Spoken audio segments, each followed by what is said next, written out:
दोस्तों, मैं हूं doctor Amit Shukla, lifestyle and basic health care expert. अपने channel science and art of your health के इस एपिसोड में हम आपका स्वागत करते हैं।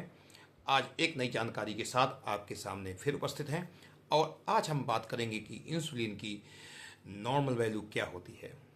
दोस्तों, हम जानते हैं कि इंसुलिन हमारे ग्लूकोज के मेटाबॉलिज्म के लिए बहुत ही ज़रूरी है। हमारे शरीर का फ्यूल होता है जिससे हम एनर्जी प्राप्त करते हैं। तो सेल ग्लूकोज को तभी यूज कर सकती हैं जब इंसुलिन सही तरीके से काम करेगा या फिर उसकी प्रॉपर मात्रा हमारे शरीर में मौजूद है। तो चलिए जानते हैं कि इंसुलिन की नॉर्मल वैल्यू क्या होती है और साथ में उसकी ऑप्टिमल वैल्यू यानी कि बेस्ट कंडीशन क्या होती है जब वो बेस्ट तरीके से काम करता है। तो दोस्तों, पहले हम समझते हैं कि नॉर्मल वैल्यू क्या है। इसको हम लैब रेफरेंस रेंज भी कहते हैं और साथ में ऑप्टिमल रेंज क्या होता है। तो दोस्तों, लैब रेफरेंस रेंज ऐसी रेंज है जिसमें से आपको कोई बीमारी तो नहीं होती है, लेकिन शायद आप पूरी तरह से स्वस्थ हों, ऐसा थोड़ा सा मुश्किल होता है कह पाना। इसलिए वो पूरी तरह से स्वस्थ होने की पहचान नहीं है, स्वस्थ होने की प्रामाणिकता नहीं होती है कि आप लैब रेफरेंस रेंज में अगर आप हैं तो आप पूरी तरह से स्वस्थ हैं शुगर से, डायबिटीज से, ऐसा शायद हो सकता है। इसमें शायद शब्द का प्रयोग कर रहे हैं क्योंकि हो सकता है कि आपको बीमारी हो या निकट भविष्य में होने वाली हो। लेकिन जो ऑप्टिमल रेंज होती है वो आपकी मेटाबॉलिज्म की सबसे बेस्ट स्थिति होती है।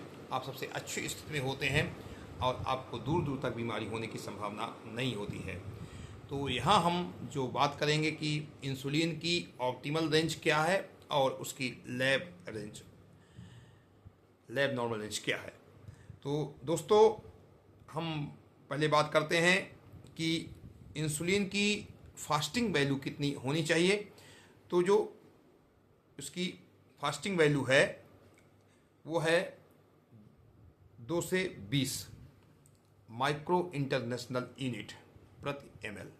ये इसकी लैब रेफरेंस रेंज है।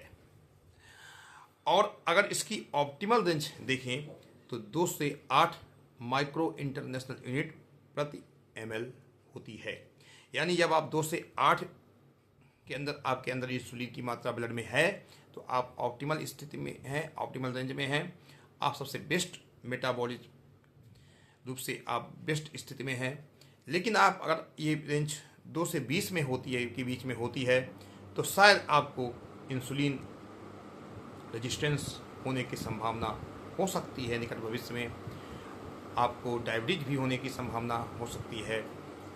आप बेस्ट स्थिति में नहीं हैं, इसलिए आपको ऑप्टिमल रेंज में अपने इंसुलिन लेवल को रखना है।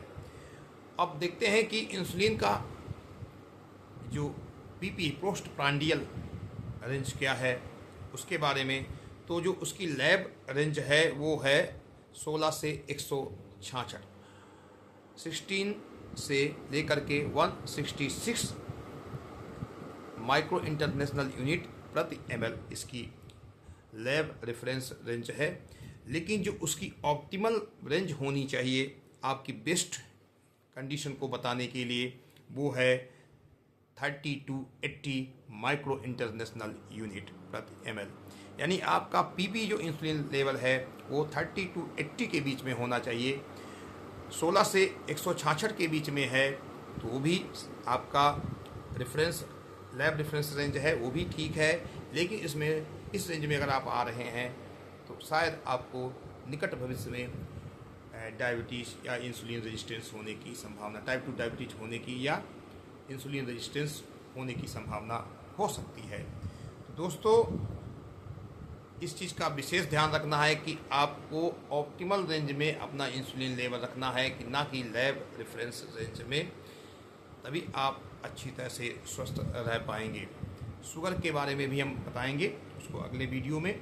आज हमने सिर्फ आपको ये जानकारी देने चलिए बताया कि जो आप लैब में देख लेते हैं कि भाई लैब में तो इंसुलिन का लेवल 2 से 20 के बीच में हम हैं, तो हमारा इंसुलिन लेवल सही है। तो ऐसा नहीं है, ऐसी स्थिति में आप बीमार हो सकते हैं। लेकिन अगर ऑप्टिमल रेंज में आप रखते हैं 2 से 8 माइक्रो इंटरनेशनल यूनिट के बीच में अगर प्रति ml आपका इंसुलिन लेवल आ रहा है फास्टिंग, तो आप बेस्ट स्थिति में हैं। आपको निकट भविष्य में बीमारी की होने की संभावना, शुगर की होने की संभावना बहुत ना के बराबर होती है। और इसलिए आपको अपने इंसुलिन लेवल को ऑप्टिमल रेंज में रखना है, ना कि लैब रेफरेंस रेंज में। इसलिए एक बार फिर से हम याद दिला दें कि आपका जो फास्टिंग इंसुलिन लेवल होना चाहिए वो नॉर्मल रेंज जो है, जिसको हम लैब रेफरेंस रेंज बोलते हैं, वो 2 से 20 माइक्रो इंटरनेशनल यूनिट प्रति ml होती है, जबकि ऑप्टिमल रेंज 2 से 8 माइक्रो इंटरनेशनल यूनिट प्रति ml होती है। और पीपी इंसुलिन जो है वो यानी खाना खाने के 2 घंटे के अंदर वो नॉर्मल जो होती है 16 से 166 के बीच में, यानी 16 to 166 माइक्रो इंटरनेशनल यूनिट प्रति ml। लेकिन जो ऑप्टिमल रेंज है वो 30 to 80 माइक्रो इंटरनेशनल यूनिट प्रति ml होती है। अगर इस जानकारी को देने में मेरा ये वीडियो सफल रहा तो इसको लाइक करें, शेयर करें, अन्य लोगों तक पहुंचाएं, जिससे आप अपने बेस्ट हेल्थ कंडीशन में रहें, ना कि शक की कोई गुंजाइश हो। इसलिए अगर आपको मेरा ये वीडियो अच्छा लगा तो इसको लाइक करें, शेयर करें, अन्य लोगों तक पहुंचाएं। आज के लिए बस इतना।